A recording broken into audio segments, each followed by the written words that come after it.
travel now seems uphill and brings you down, then don't you despair, 'cause God's always there to share in your prayer. Sharing your prayer. This is my prayer today.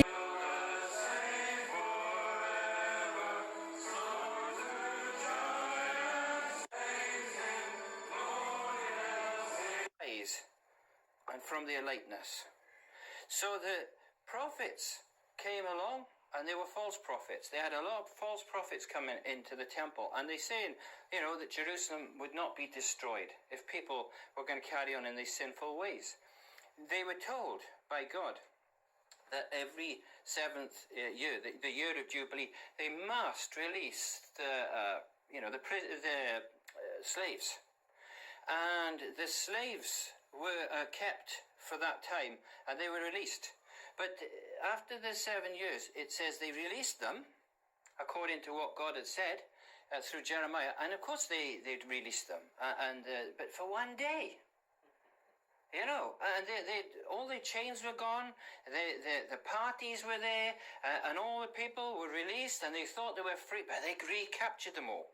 And God was saying how wicked and sinful this was. And the sin kept going from worse to worse all the time. And it says that precept upon precept, God, they were being taught by the priests and the prophets, and by the Levites and the teachers of the law. And all of a sudden, all these people, they were wanting to hear lies, lightness. They didn't want to hear God's words. They said, we don't want to hear about the holy God. We don't want to hear. And they were saying that they were taught precept upon precept, line upon line, here a little, there a little, in these chapters it talks about. And it says that God wanted righteousness to the plummet, and that he said the hail would sweep away the refuge of lies. The waters overflow the hiding place, and the blast of the terrible ones was like the storm against a wall. And this is how this chapter starts, in chapter 29. And it says, woe to Ariel. Ariel, it's repeated. Jesus used the word, woe to Jerusalem, Jerusalem. This is the city where David dwelt. I don't know why God called it Ariel. Modern people pronounce it as Ariel. Sounds like a washing powder, A still small voice it talks about in the Bible, but it's been interpreted by modern versions as a low murmuring noise, when Elijah was in the cave.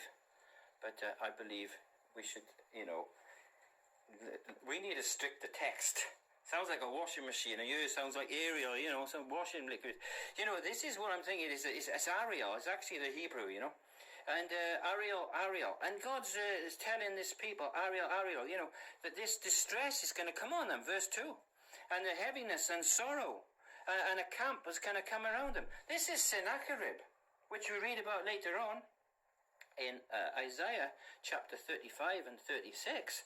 It says Sennacherib, he sent Rabshakeh, which was his governor, or one of his generals, to come and to tell the people in Jerusalem that God would not be able to stop him destroying the city.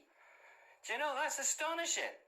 They said about the ship, and they were all boasting that this great big ship, that even God couldn't sink it. The Titanic. Who would want to sail on a stupid ship when they've just boasted that? And so it sank. And it was all over the newspapers. Everybody knew. As if God couldn't sink a ship. God only has to take his providence away, his care away, for a moment, and they're gone. And that's what happened with the big ship. They were out in the sea, and somebody was, using a machine, and he was texting his machine, and he was, but it was all noise and and everything. And they sent their flares into the sky, and he wasn't listened to. Nobody was watching, nobody seeking, and the ship sank. And in here, you know, this people, Ariel, this is like a storm against the wall here. And this blast of the terrible ones is Sennacherib. He is coming, and he's sending his general. And they're threatening, but it's blasphemous words against God. You know, they take this to Hezekiah the king, and Hezekiah, you know, he tells, you know, he's talking to the people there, and then he says, we need to pray, we need to seek God. And so, of course, he goes and he seeks God, and he explains to God through his long, you know, prayer, and he's saying, you know, this is blasphemy, this is wickedness, and yes, but it is true, he has destroyed all the other people and all the other nations every time he went anyway. You know, it's astonishing. I could go on for a long time about this, because this is astonishing. I mean, you won't believe how they used to do. They used to just take, there was probably 500,000 men, soldiers, but they used to take a rock in each hand, and that was it. They threw 500,000 rocks against the wall.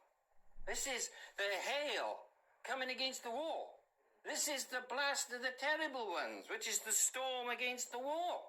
And all they had to do was stamp a bit of dirt on top of it, and they got a ramp right up the top of the wall. 500,000 men throw in a rock each. And this has been proven. Archaeologists have actually dug the city of Lachish. And they dug a slot in it. You can still see it. It's all over the internet, you know.